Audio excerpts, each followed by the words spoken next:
Welcome to my third video installment about net neutrality. And today I want to take you to that socialist utopia we know as Iran.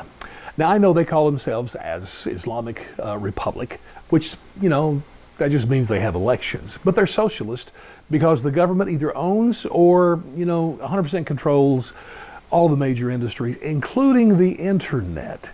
Now, I don't know if they have any regulations regarding net neutrality. Probably don't. I don't care. The point I want to make is that Iran, or the government of Iran, regulates the internet in that country. My problem with net neutrality rules here in America is that it would give the government right to control at least a part of the internet as spelled out to that point. And of course, as any government bureaucracy does, if we ever allow that to happen, it will grow year after year until eventually, like healthcare, controls the whole industry. But for now, let's talk about Iran. Citizens are protesting in the streets, which is a gutsy move in Iran because that can get you killed, and I think already a dozen or so have died. They are protesting the government. And you know what? They're complaining about the price of eggs, the price of apartments. It's all about economic freedom. And you know what? God help us all that in a country people would be asking for freedom. I mean, really, that's just out of line. And so it's a risky move in Iran for sure, but what's been happening is people have been using their cell phones, taking pictures of protesters, uploading these on social media sites. And man, citizens across the country are now seeing firsthand, and even worse, hearing the voices of those protesting.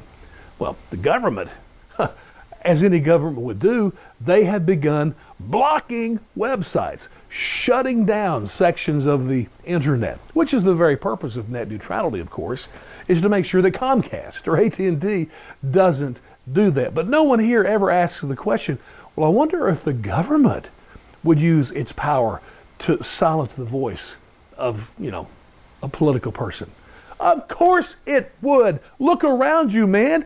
The IRS scandal under Obama, the FBI now. I mean, you could go through the list of the examples of where government employees, agencies have used their power to thwart the plans or the voices of the opposing political voices. It's already happened here. So I don't want that to grow and to get worse. And the most open, free place we have on the planet right now is the internet. Oh my gosh, please join me in keeping the government out. That's the only way to ensure that freedom lives. Let's not be like Iran.